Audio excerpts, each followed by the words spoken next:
close till I get up. Time is barely on our side. I don't wanna waste what's left.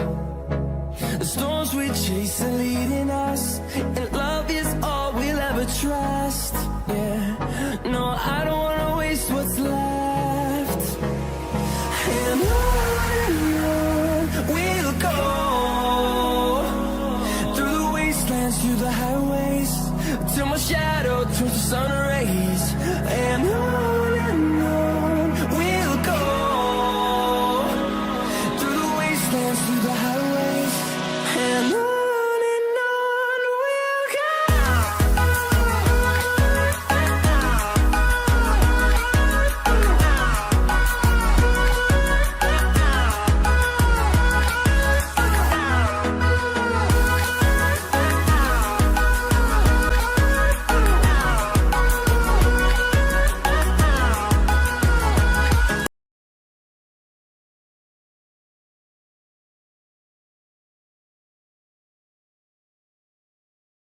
Perkenalkan, nama saya Irfan Akmal Destiono dan di sini saya akan menjelaskan tentang direct marketing. Direct marketing adalah sebuah metode pemasaran di mana sang penjual langsung menjual barangnya kepada pembeli tanpa perantara. Biasanya menggunakan saluran konsumen langsung atau hotline. Metode ini telah berkembang sangat cepat saat ini dan menjadi metode yang sangat sering dipakai oleh pengusaha di Amerika Serikat. Metode yang mereka pakai dalam memasarkan menggunakan katalog, direct mail, dan telemarketing. Ada manfaat dari pemasaran langsung ini. Yang pertama, kita mendapatkan data dari pelanggan yang memungkinkan untuk menjalin relasi lebih dengan pelanggan. Bentuk relasi dapat berupa hal yang membuat pelanggan itu tertarik. Contohnya seperti ini, ketika pelanggan ada yang membeli secara online produk yang kita pasarkan, otomatis kita bisa mendapatkan data-data dari pelanggan tersebut. Contohnya adalah hari ulang tahun. Dan nanti ketika hari ulang tahun pelanggan tersebut jatuh, nah, kita bisa memberikan ucapan selamat ulang tahun kepada pelanggan tersebut melalui kartu email dan sebagainya. Itu adalah sebuah hal yang simpel, namun membuat pelanggan menjadi merasa senang, merasakan bahwa pelayanan yang kita berikan kepada pelanggan itu all out. Seperti itu. Yang kedua ada keuntungannya, yaitu metode ini dapat dipakai oleh para pelanggan yang tidak memiliki banyak waktu. Jadi untuk pelanggan yang memiliki kesibukan yang sangat tinggi dan dia ingin membeli produk yang kita pasarkan tetapi dia tidak bisa mengunjungi retail yang kita arah, maka dia bisa membeli produk yang kita pasarkan tersebut melalui media online. Seperti itu. Dan yang ketiga, penjual dapat mengatur strategi pemasaran. Strategi pemasaran ini yang kita maksud adalah teknik-teknik yang bisa diterapkan. Ketika kita memiliki database dari seseorang pelanggan. Nah, nanti ketika database tersebut kita miliki, database tersebut kita bisa gunakan untuk melakukan teknik-teknik apa yang akan kita lakukan. Dan keuntungannya lagi adalah kompetitor tidak akan mengetahui strategi apa yang kita gunakan, karena tiap perusahaan memiliki database yang berbeda. Otomatis kompetitor tidak bisa mengetahui apa yang sekarang kita lakukan, dan kompetitor tidak bisa meniru apa yang sedang kita lakukan. Direct mail. Direct mail adalah pemasaran menggunakan surat langsung, berarti mengirimkan penawaran, pengumuman, pengingat, atau barang lain ke konsumen secara individu. Direct mail adalah media yang populer karena memungkinkan selektivitas pasar, sasaran, dapat dipersonalisasikan dan juga fleksibel, dan memungkinkan pengujian awal dan pengukuran respons. Meskipun biaya per 1000 lebih tinggi daripada untuk media massa. Untuk mengoptimasi teknik ini, pemasar harus memiliki target pasar mereka. Jadi bisa dibilang direct mail ini memiliki cost production yang lebih besar daripada media massa, tetapi memiliki keuntungan yang lebih besar tentunya. Target pasar dan prospek kebanyakan pemasar langsung menerapkan RFM, yaitu kebaruan, frekuensi, dan jumlah uang. Formula untuk memilih pelanggan sesuai dengan berapa banyak waktu yang telah berlalu sejak pembelian terakhir mereka, berapa kali mereka telah membeli, dan berapa banyak yang telah mereka habiskan sejak menjadi pelanggan perusahaan. Selain itu, mereka juga mengidentifikasi prospek pasar berdasarkan usia, jenis kelamin, pendapatan, pendidikan, dan pembelian pesanan melalui pos sebelumnya, dan kesempatan. Jadi, kita menyeleksi pasarnya itu berdasarkan 3 formula awal, yaitu kebaruan, frekuensi, dan jumlah uang. Jadi, seberapa sering pelanggan ini menggunakan produk kita, kapan terakhir pelanggan tersebut menggunakan produk kita atau membeli produk kita, dan jumlah uang yang dimiliki oleh si pelanggan tersebut. Selanjutnya ada elemen penawaran. Strategi penawaran memiliki 5 elemen, yaitu produk, penawaran, medium, strategi distribusi metode, dan strategi kreatif. Selanjutnya ada elemen pengujian. Dengan seringnya kita mengirim surat kepada pelanggan berupa email dan katalog online, diharapkan mereka akan membeli barang tersebut secara online. Sebagian lainnya akan membeli barang tersebut ke outlet retail, dan sebagian lainnya akan memberitahu kepada teman-temannya. Sehingga secara tidak langsung, mereka memasarkan secara ringkas. Jadi, di elemen pengujian ini, kita mengirim katalog online kita kepada pelanggan. Nah, setelah kita kirim, pelanggan akan melihat katalog online kita, dan dia akan cerita nih katalog online kita kepada orang lain. Dengan itu, diharapkan pelanggan tersebut menjadi marketing perusahaan kita secara tidak langsung. Katalog marketing. Katalog marketing adalah cara yang sering digunakan, yaitu dengan membuat sebuah katalog produk yang dibagikan kepada calon pelanggan. Diharapkan dengan adanya katalog ini, mereka lebih leluasa dalam menilai suatu produk. Bentuk dari katalog ini ada yang berupa media cetak, DVD, dan yang paling modern adalah katalog online. Kesuksesan memasarkan bisnis katalog bergantung pada pengelolaan pelanggan, dan ada juga perusahaan yang menyertakan hotline untuk menambah keleluasaan bagi pelanggan untuk mengetahui produk yang ditawarkan.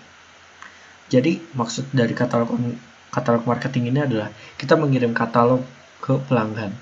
Katalog itu akan dilihat oleh pelanggan, dan nantinya ketika pelanggan ada yang tertarik tetapi ia ingin menanyakan tentang produk tersebut terlebih dahulu sebelum membelinya, bisa dilakukan pertanyaan tersebut melalui hotline.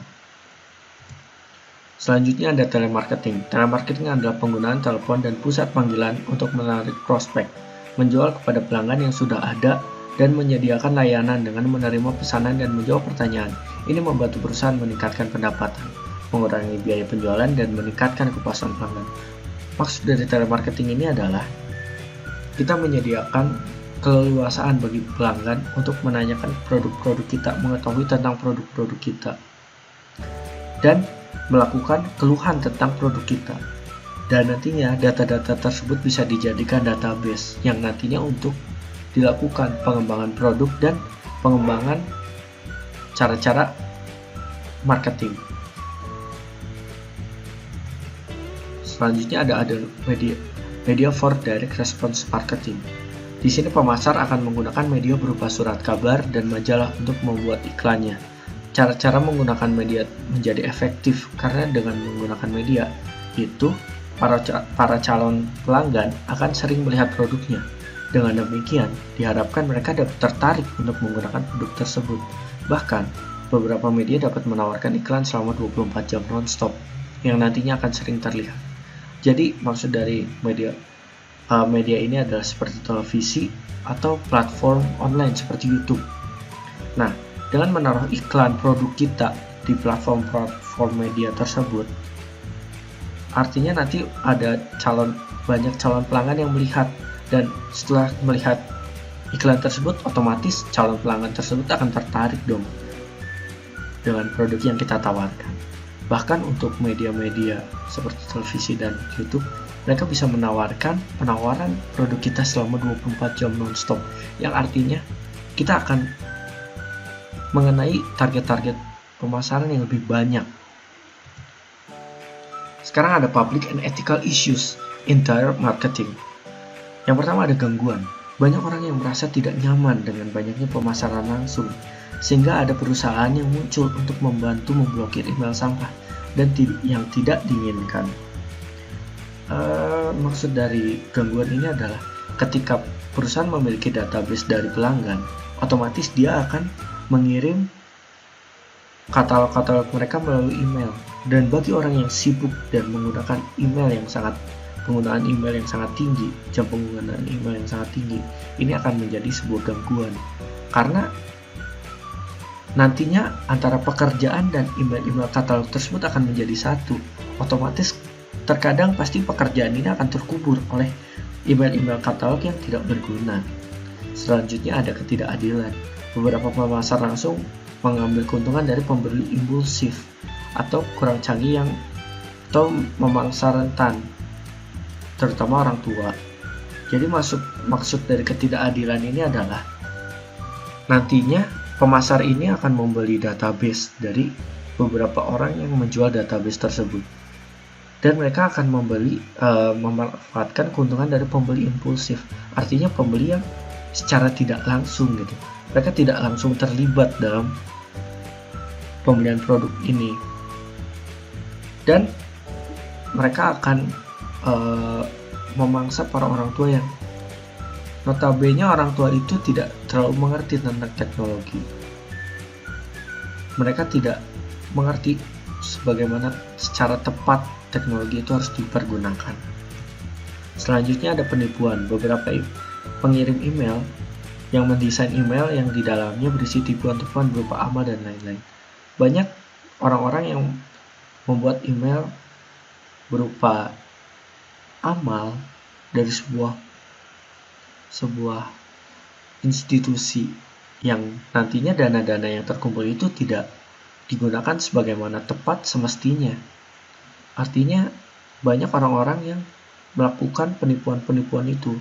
Duit atau uang yang mereka dapatkan dari platform email tersebut akan digunakan tidak sebagaimana semestinya.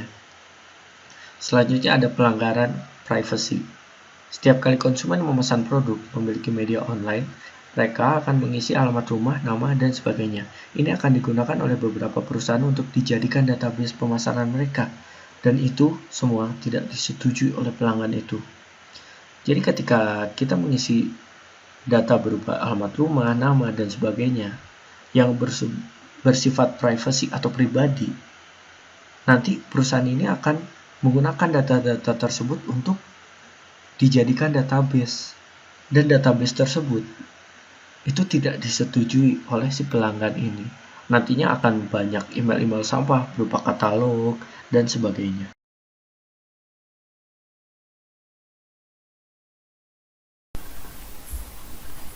Selanjutnya saya akan menjelaskan tentang customer database dan database marketing.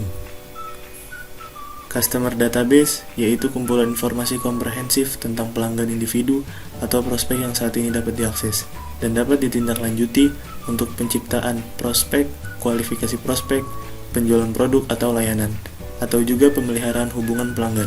Sedangkan database marketing yaitu proses membangun, memelihara, dan menggunakan database pelanggan dan database lainnya seperti produk, pemasok, atau pengecer yang berfungsi untuk menghubungi, bertransaksi, dan membangun hubungan dengan pelanggan.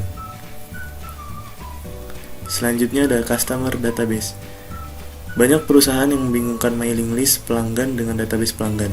Daftar mailing pelanggan hanyalah satu set nama, alamat, dan nomor telepon. Sebuah mailing elektronik pelanggan atau daftar email secara harfiah hanya terdapat nama dan alamat email, sedangkan database pelanggan berisi lebih banyak informasi seperti akumulasi melalui transaksi pelanggan, informasi pendaftaran, permintaan telepon, cookie, dan setiap kontak pelanggan. Selain itu, sebagai contoh database bisnis. Database bisnis yang khas biasanya berisi pembelian masa lalu pelanggan seperti volume, harga keuntungan sebelumnya, nama anggota tim pembeli, status kontrak saat ini, estimasi pangsa pemasok atas bisnis pelanggan, pemasok kompetitif, penilaian kekuatan, dan kelemahan kompetitif dalam menjual dan melayani rekening. Gudang data dan penambangan data. Perusahaan yang cerdas menangkap informasi setiap kali pelanggan menghubungi salah satu departemen mereka, baik melalui pembelian, panggilan layanan, permintaan online, atau kartu potongan harga. Contohnya, bank. Perusahaan kartu kredit, perusahaan telepon, pemasar katalog, dan banyak perusahaan yang memiliki banyak informasi tentang pelanggan mereka, termasuk riwayat transaksi, data yang disempurnakan pada usia, ukuran keluarga, pendapatan, dan demografi lainnya. Yang kedua, data ini dikumpulkan oleh pusat kontak perusahaan dan disusun menjadi gudang data di mana pemasar dapat menangkap pertanyaan dan menganalisanya untuk menarik kesimpulan tentang kebutuhan dan tanggapan pelanggan individu. Selain itu, melalui data mining, statistik pemasaran dapat mengekstrak dari data masa informasi yang berguna tentang individu, tren, dan segmen. Data mining menggunakan teknik statistik dan matematis yang canggih, seperti analisis klaster, deteksi interaksi otomatis, pemodelan prediktif, dan jaringan. Beberapa pengamat percaya database proprietary dapat memberikan perusahaan dengan keunggulan kompetitif yang signifikan. Secara umum, perusahaan dapat menggunakan basis data mereka dalam 5 cara. Yang pertama, untuk mengidentifikasi prospek. Banyak perusahaan menghasilkan penjualan memimpin dengan mengiklankan produk atau layanan mereka dan termasuk fitur respon, seperti link ke halaman rumah, kartu balasan bisnis, atau nomor telepon bebas pulsa, dan membangun database dari tanggapan pelanggan. Perusahaan mengurutkan melalui database untuk mengidentifikasi prospek terbaik, kemudian menghubungi mereka melalui surat, email, atau telepon untuk mencoba mengubahnya menjadi pelanggan. Yang kedua, untuk menentukan pelanggan mana yang harus menerima penawaran tertentu. Perusahaan yang tertarik dalam menjual, upselling, dan cross-selling menetapkan kriteria yang menggambarkan target pelanggan ideal untuk penawaran tertentu. Kemudian perusahaan mencari database pelanggan mereka yang paling menyerupai ideal. Dengan mencatat tingkat respon, perusahaan dapat meningkatkan ketetapan penargetan. Setelah penjualan dapat mengatur urutan otomatis, yaitu kegiatan 1 minggu kemudian email ucapan terima kasih, 5 minggu kemudian email tawaran baru, 10 minggu kemudian jika pelanggan tidak merespon, email penawaran diskon khusus. Yang ketiga, untuk memperdalam loyalitas pelanggan. Perusahaan dapat membangun minat dan antusiasme dengan mengingat pelanggan preferensi dan mengirim hadiah yang sesuai, seperti kupon diskon dan bahan bacaan yang menarik.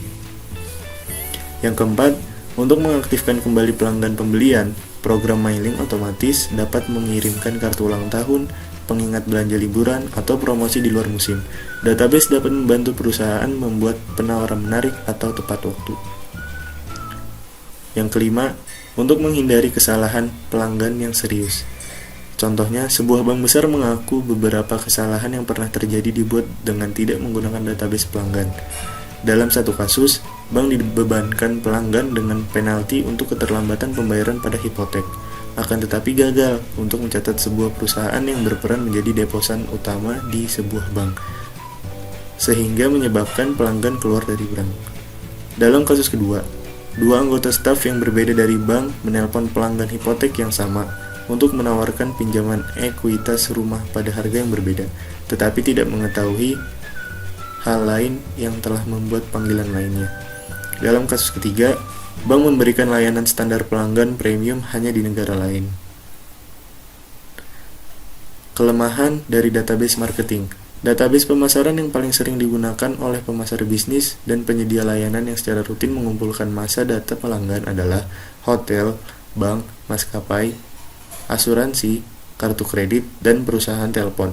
Jenis lain dari perusahaan yang berinvestasi dalam pemasaran database adalah mereka yang berinvestasi dalam pemasaran database adalah mereka yang mendukung cross-selling dan upselling, contohnya GE dan Amazon, atau yang pelanggannya memiliki kebutuhan yang sangat dibedakan dan memiliki nilai yang sangat dibedakan dengan perusahaan.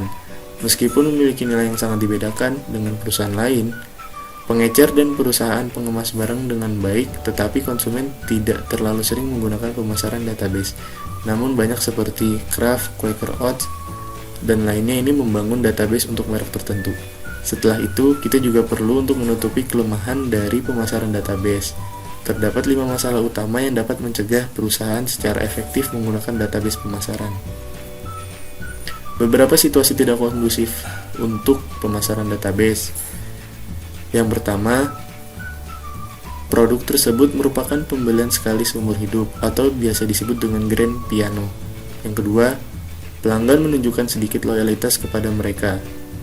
Yang ketiga, penjualan unit sangat kecil, sehingga nilai seumur hidup pelanggan rendah. Yang keempat, biaya pengumpulan informasi terlalu tinggi. Yang kelima, tidak ada kontak langsung antara penjual dan pembeli utama.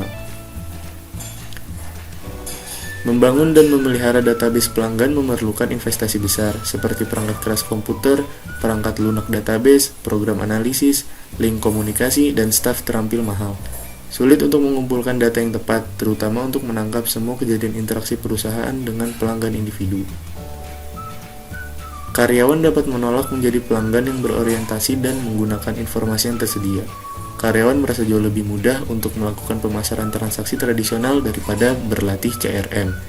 Pemasaran database yang efektif membutuhkan pengelolaan dan pelatihan karyawan serta dealer dan pemasok. Tidak semua pelanggan menginginkan hubungan dengan perusahaan. Beberapa mungkin membenci karena telah mengetahui perusahaan mengumpulkan banyak informasi pribadi tentang mereka. Perusahaan online harus menjelaskan kebijakan privasi mereka dan memberikan konsumen hak untuk tidak memiliki informasi mereka disimpan. Asumsi di balik CRM mungkin tidak selalu berlaku. Pelanggan bervolume tinggi sering mengetahui nilainya ke perusahaan dan dapat memanfaatkannya untuk mengekstrak layanan premium dan atau diskon harga, sehingga mungkin tidak memerlukan biaya yang kurang untuk dilayani oleh perusahaan. Pelanggan setia juga mungkin cemburu karena perhatian dicurahkan pada pelanggan lain.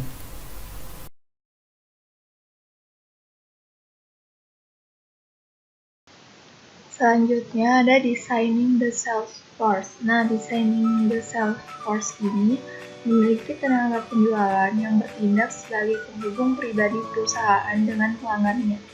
Dalam merancang tenaga penjualan, perusahaan harus mempertimbangkan perkembangan tujuan, strategi, struktur, ukuran, dan kompensasi tenaga penjualan. Selanjutnya ada istilah perwakilan penjualan.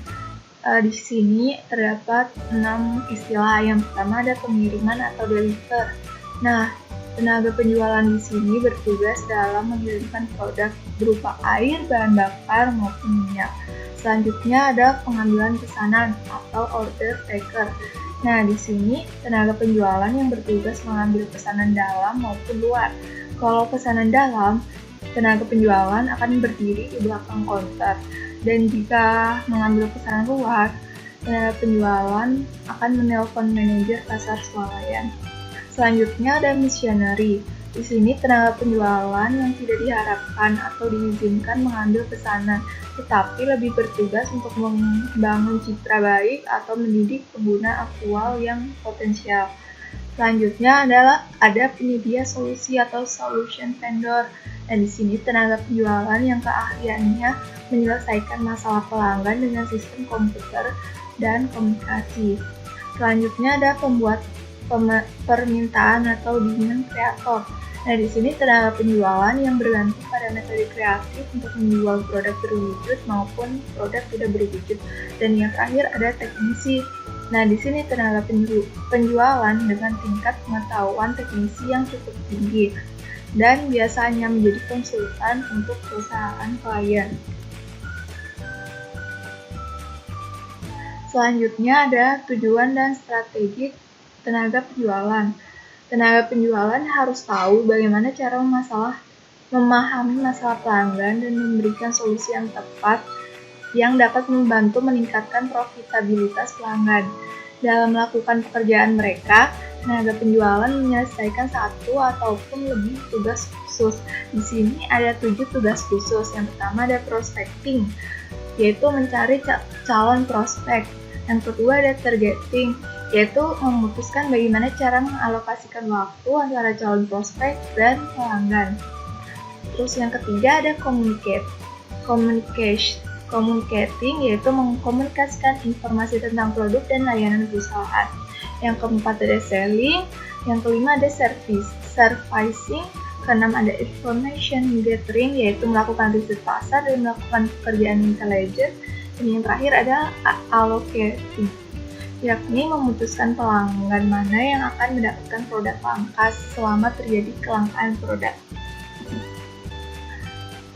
Selanjutnya, di sini perusahaan harus mengarahkan tenaga penjualan secara strategis sehingga mereka mengunjungi pelanggan dengan tepat pada waktu dan dengan cara yang tepat pula.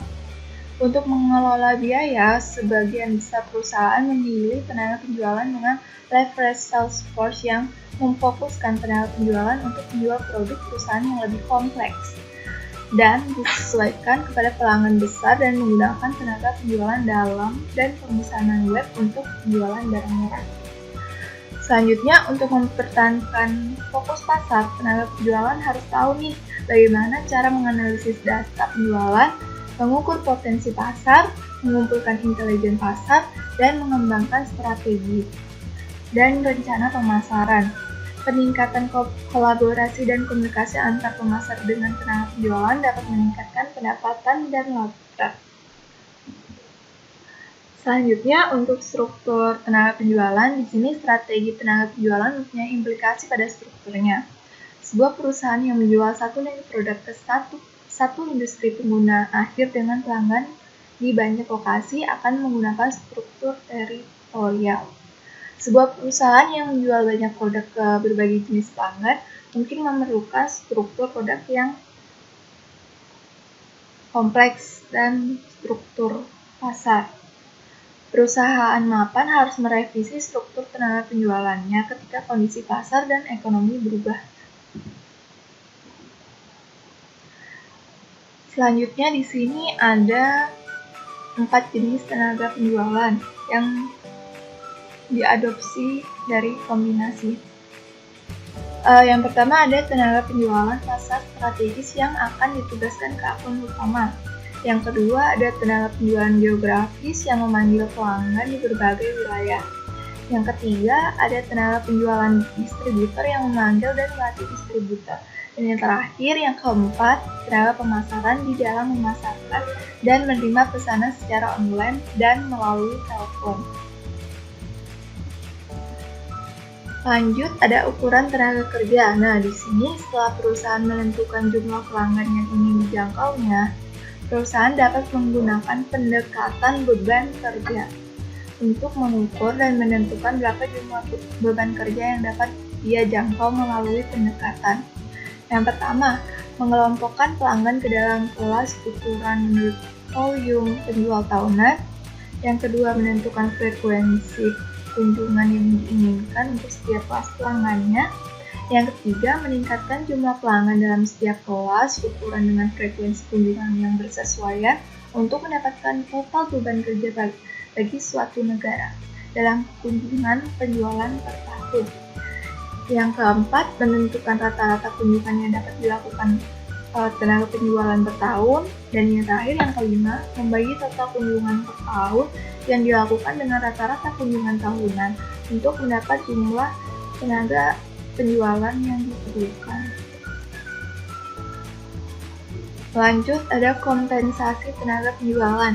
Nah, di sini untuk mendapatkan tenaga penjualan yang berkualitas, perusahaan harus memberikan kompensasi yang menarik. Perusahaan harus menghitung 4 komponen kompensasi tenaga penjualan, yaitu yang pertama ada fixed amount, yang kedua ada variable amount, yang ketiga ada expense allowance, dan yang terakhir ada benefit. Yang pertama dulu, fixed amount itu apa sih? Yaitu seperti gaji. Yang dimaksudkan di sini yaitu untuk memenuhi kebutuhan akan stabilitas pendapatan. Yang kedua tadi sudah disebutkan ada variable amount.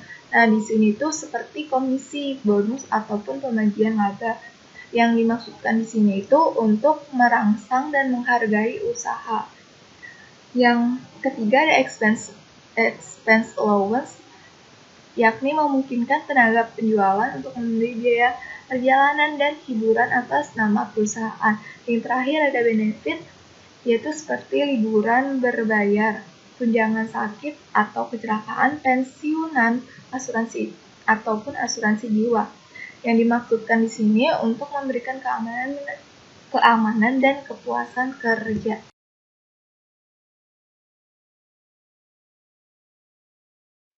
Assalamualaikum warahmatullahi wabarakatuh. Perkenalkan, nama saya Muhammad Alfian Darmawan, dan pada bagian kali ini saya akan mempresentasikan atau menjelaskan mengenai managing Salesforce.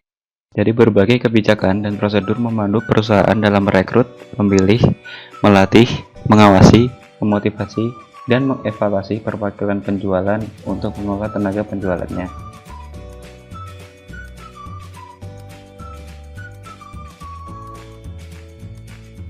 Kemudian untuk bagian yang pertama yaitu recruiting and selecting sales representative atau merekrut dan memilih perwakilan.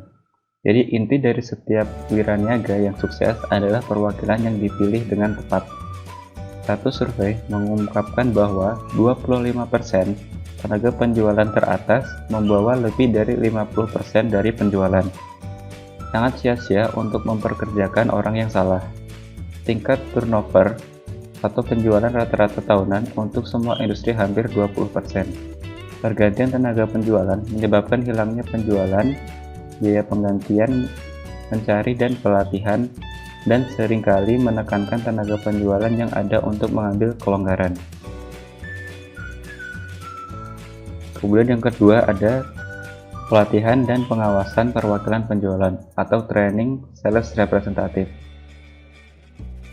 Pelanggan saat ini mengharapkan tenaga penjualan untuk memiliki pengetahuan produk yang mendalam, menambah ide untuk meningkatkan operasi, dan menjadi efisien dan dapat diandalkan. Tuntutan ini menurut perusahaan untuk melakukan investigasi atau investasi yang jauh lebih besar dalam pelatihan penjualan. Perwakilan baru dapat menghabiskan beberapa minggu hingga beberapa bulan dalam pelatihan. Periode pelatihan rata-rata 28 minggu di perusahaan produk industri dan 12 minggu untuk perusahaan jasa dan 4 minggu di perusahaan untuk produk konsumen. Waktu pelatihan bervariasi dengan kompleksitas tugas penjualan dan jenis perekrutan. Metode pelatihan baru terus muncul, seperti penggunaan pembelajaran terprogram, pembelajaran jarak jauh, dan video. Beberapa perusahaan menggunakan permainan peran dan pelatihan sensitivitas atau empati untuk membantu repetisi mengidentifikasi situasi dan motif pelanggan. Jadi para repetisi yang dibayar sebagian besar berdasarkan komisi umumnya kurang mendapatkan pengawasan. Mereka yang digaji harus membayar rekening pasti, kemungkinan akan menerima pengawasan dan substansial. Dengan penjualan bertingkat, distributor independen juga bertanggung jawab atas tenaga penjualan mereka sendiri. Kontraktor atau perwakilan independen ini dibayar komisi tidak hanya atas penjualan mereka sendiri, tetapi juga pada penjualan orang-orang yang mereka rekrut atau yang mereka latih. Kemudian untuk selanjutnya adalah produktivitas staf penjualan atau supervising sales representative. Jadi beberapa banyak panggilan yang harus dilakukan perusahaan pada akun tertentu setiap tahun. Beberapa penelitian menunjukkan bahwa perwakilan penjualan saat ini menghabiskan terlalu banyak waktu untuk menjual ke akun yang lebih kecil dan kurang menguntungkan daripada berfokus pada yang lebih besar dan menguntungkan. Untuk yang pertama, yaitu terdapat norma untuk panggilan prospek. Terlalu menghabiskan banyak waktu dengan pelanggan masing-masing. Oleh karena itu, perusahaan sering menentukan berapa banyak repetisi waktu yang harus dihabiskan untuk pencarian untuk akun baru. Spectator Fred ingin perwakilan penjualannya menghabiskan 25% dari waktu mereka untuk mencari dan berhenti setelah 3 panggilan gagal. Beberapa perusahaan mengandalkan tenaga penjualan misionaris untuk menciptakan minat baru dan membuka akun baru. Untuk yang kedua, yaitu terdapat menggunakan penjualan secara efisien. Tenaga penjualan terbaik mengelola waktu mereka secara efisien.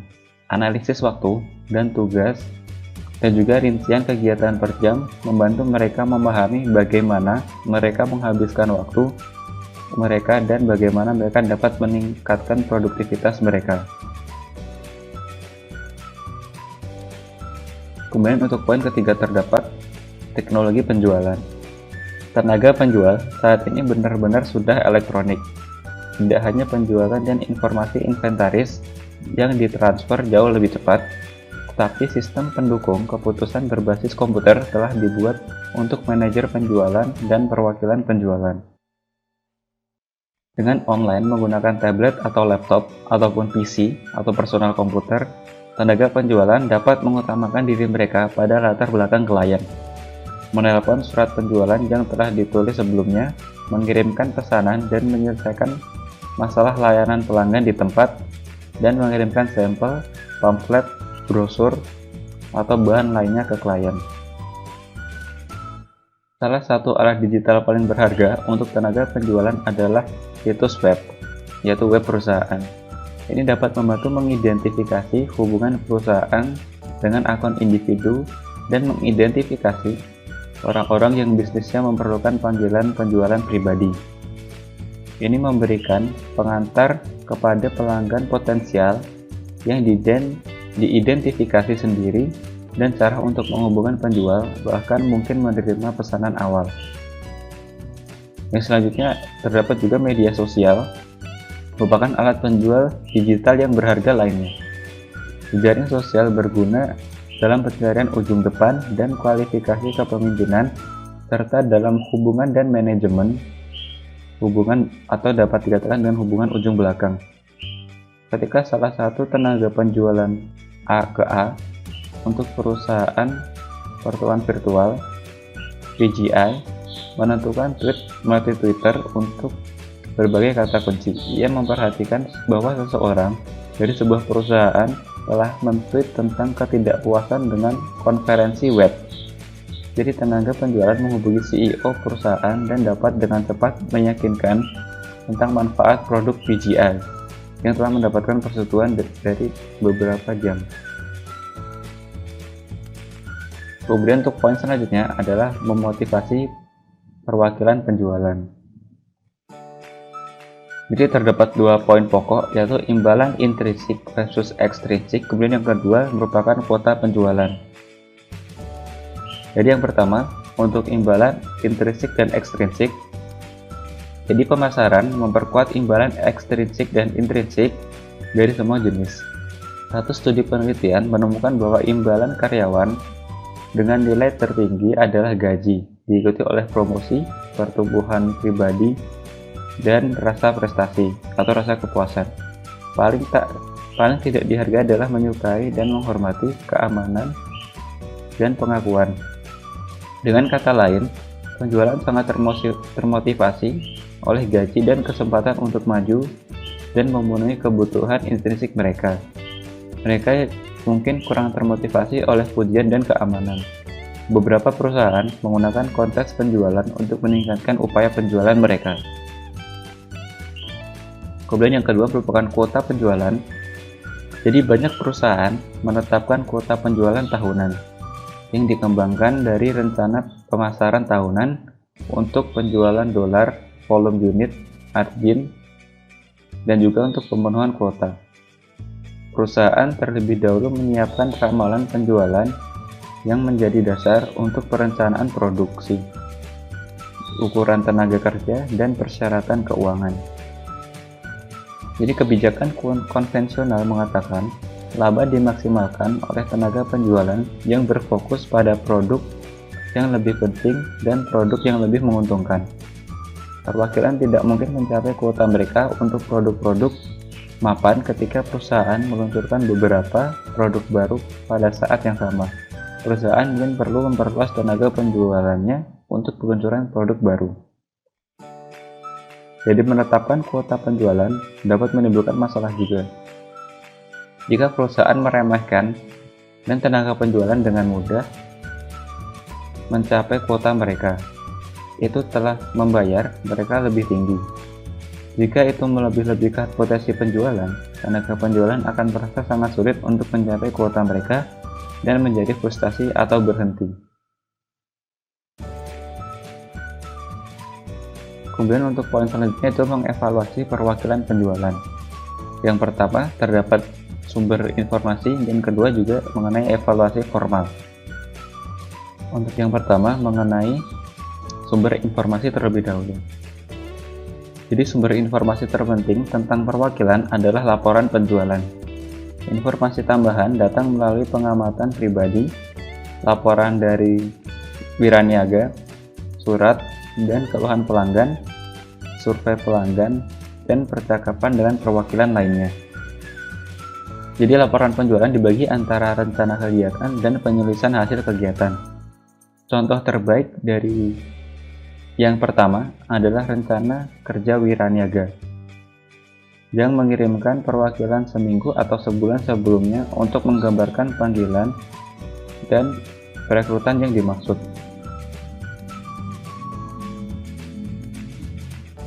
Banyak perusahaan membutuhkan perwakilan untuk mengembangkan rencana pemasaran wilayah tahunan di mana mereka menguraikan program mereka untuk mengembangkan akun baru dan meningkatkan bisnis dari akun yang sudah ada. Jadi laporan ini menyediakan dari data mentah dari para manajer penjualan dapat mengekstraksi indikator utama penjualan. Yang pertama, jumlah rata-rata panggilan penjualan per tenaga penjualan per hari.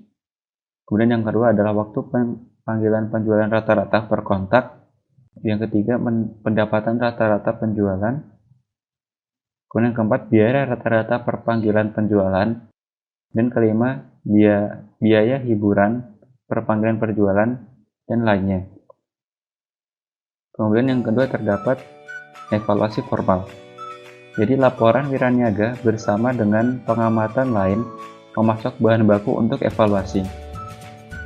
Satu jenis evaluasi membandingkan kinerja saat ini dengan kinerja masa lalu. Jadi manajer penjualan dapat mempelajari banyak hal tentang perwakilan John Smith dari tabel yang sudah terdapat pada buku Kotler. Jadi saya akan menjelaskan sedikit mengenai tabel tersebut, yaitu kalau pada buku terdapat pada tabel 22.1. Jadi total penjualan meningkat pada setiap tahun, itu dapat dilihat dari baris ketiganya. Ini tidak selalu berarti Smith melakukan pekerjaan yang lebih baik. Rincian produk menunjukkan bahwa ia mampu mendorong penjualan produk B lebih jauh dari penjualan produk A, yaitu terdapat dari baris 1 dan baris kedua. Jadi meskipun produk A lebih menguntungkan bagi perusahaan dengan kuota 2 produk yaitu terdapat pada baris 4 dan baris kelima, jadi Smith dapat meningkatkan penjualan produk B dengan mengorbankan penjualan produk A meskipun ia meningkatkan total penjualan sebesar $1.100 antara 2013 dan 2014. Itu terdapat ke baris ketiganya. Dengan laba kotor dari penjualan sebenarnya menurun $580, itu terdapat pada baris ke-8. Jadi bahkan jika efektif dalam menghasilkan penjualan, perwakilan mungkin tidak menilai tinggi dengan pelanggan. Sukses mungkin datang dari tenaga penjualan pesaing yang lebih rendah, atau produk perwakilan yang lebih baik, ataupun pelanggan yang baru selalu ditemukan untuk menggantikan mereka yang sudah tidak menyukai perwakilan.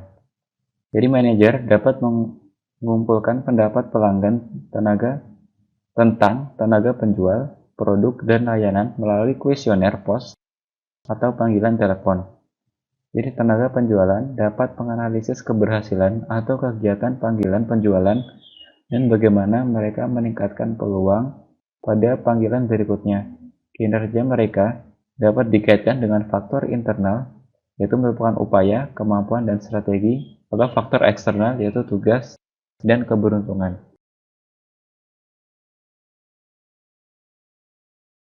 Perkenalkan, nama saya Lalu Ananta Gifai Rohbani. Di sini saya akan membahas mengenai Principle of Personal Selling atau prinsip dalam penjualan perorangan. Personal selling adalah seni kuno dalam penjualan. Hal ini dikarenakan personal selling dilakukan secara langsung oleh penjual kepada pembeli tanpa menggunakan teknologi. Tetapi keefektifan dalam penjualan ini sangat tinggi sehingga membuat kemungkinan pembeli akan membeli produk kita. Selanjutnya itu ada metode untuk membangun hubungan jangka panjang dengan mengajukan beberapa jenis pertanyaan kepada prospek. Yang pertama itu ada pertanyaan mengenai situasi, yang kedua masalah, yang ketiga implikasi, dan keempat itu tentang imbalan. Maksudnya pertanyaan situasi itu kita bertanya mengenai tentang pembeli itu, gimana tentang keadaan lingkungannya. Terus ada masalah, kita menanyakan masalah yang ada di lingkungannya itu. Masalah. Selanjutnya itu adalah implikasi. Itu adalah bertanya mengenai dampak dari masalah tersebut. Selanjutnya itu ada tentang imbalan. Tentang imbalan itu gimana penjual sudah memberikan solusi tentang masalah tersebut, sehingga gimana tanggapan si pembeli terhadap solusi yang diberikan penjual tersebut, sehingga memiliki koneksi yang bagus, sehingga terbentuknya hubungan jangka panjang dengan pembeli dan penjual. Selanjutnya itu ada langkah-langkah utama dalam setiap proses penjualan yang efektif. Langkah pertama itu ada memprospeksi dan mengkualifikasi. Yang kedua pendekatan.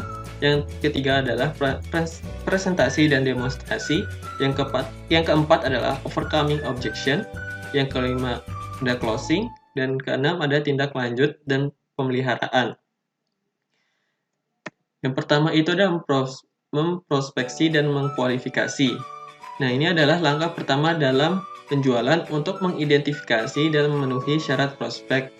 Nah, semakin banyak perusahaan yang bertanggung jawab untuk menemukan dan mengkualifikasi prospek, sehingga tenaga penjual dapat menggunakan waktu mahal mereka untuk melakukan yang terbaik.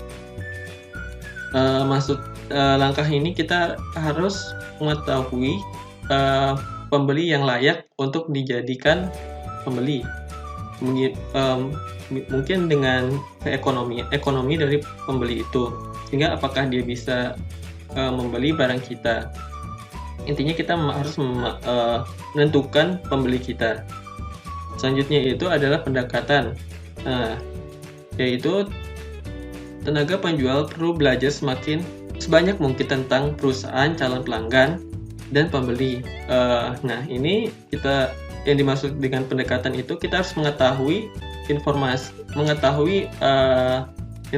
mengetahui tentang pembeli lah intinya. Kita harus belajar mengenai pembeli itu supaya saat kita melakukan presentasi dan demonstrasi tidak kacau atau tidak menyinggung, atau supaya lancar gitu. Selanjutnya yang ketiga itu presentasi dan demonstrasi. Tenaga penjual menceritakan produk kepada pembeli menggunakan pendekatan fitur, keunggulan, manfaat, dan nilai. Fitur menggambarkan karakteristik fisik dari penawaran pasar seperti kecepatan pemprosesan chip atau kapasitas memori. Keuntungan menggambarkan mengapa fitur memberi pelayanan keunggulan. Manfaat menggambarkan nilai ekonomi, teknik, layanan, dan sosial yang diberikan. Nilai menggambarkan nilai penawaran. Nah, maksudnya itu kita harus berikan apa sih manfaat dari produk kita, sehingga si pembeli itu tertarik dengan produk kita. Intinya kita harus menggambarkan produk kita itu dengan maksimal. Selanjutnya ada overcoming objection. Ini memiliki arti, yaitu pelanggan biasanya mengajukan keberatan. Nah, biasanya kan kalau itu si pelanggan tuh mengajukan keberatan tuh seperti kayak harga dan sebagainya. Nah, di dalam si penjual itu harus memastikan bahwa dengan manfaat-manfaat produknya itu, dia tidak akan rugi dengan apa yang dikeluarkan dari pembelian produk tersebut. Seperti misalnya harganya mahal, sehingga dia bisa mengeluarkan uangnya tersebut dengan tulus, karena dalam produknya itu memiliki manfaat yang sangat bagus gitu. Selanjutnya itu ada closing. Closing adalah tanda-tanda penutupan dari pembeli, mencakup tindakan fisik, pernyataan atau komentar, dan pertanyaan. Nah, ini closing tuh ya akhir dari pembicaraan orang pembeli dan penjual. Nah, ini supaya dan di situ juga kita akan mengetahui apakah si pembeli itu akan membeli atau menunda atau tidak membeli sama sekali. Nah, selanjutnya itu ada kendam, yaitu tindak lanjut dan pemeliharaan. Tindak lanjut dan pemeliharaan diperlukan untuk memastikan kepuasan pelanggan dan bisnis yang berulang. Segera setelah penutup, wiraniaga harus menambahkan rincian yang diperlukan tentang waktu pengiriman, ketentuan pembeli, dan hal-hal lain yang penting bagi pelanggan. Ini tindak lanjut itu, maksudnya itu adalah kita menanyakan mengenai kepuasan tentang produk kalau sudah si pembeli membeli produk kita, dan kalau belum membeli, kita bertanya mengenai kapan dia akan membeli, terus kemana harus dikirimkan, sehingga kita memiliki kontak panjang kepada pembeli tersebut. Selanjutnya adalah relationship marketing. Pengertian dari relationship marketing adalah suatu proses untuk menciptakan, mempertahankan, dan meningkatkan hubungan-hubungan yang kuat dengan para pelanggan dan stakeholder lainnya. Relationship marketing tidak efektif dalam semua situasi, tetapi ketika diimplementasikan dengan benar, organisasi akan fokus banyak pada pengelola pelanggannya dan pada pengelola produk-produknya. Nah, maksudnya tidak efektif itu karena relationship marketingnya itu tidak bagus, atau hubungannya itu tidak bagus dengan misalnya dengan supply-nya, karena mungkin si supply-nya itu memiliki harga yang sangat tinggi atau pelayanannya tidak bagus, makanya relationship marketing itu tidak efektif. Makanya dia harus mencari stakeholder yang lain atau supplier yang lain supaya memiliki win-win solution atau dua-duanya menguntungkan. Nah, sekian dari saya.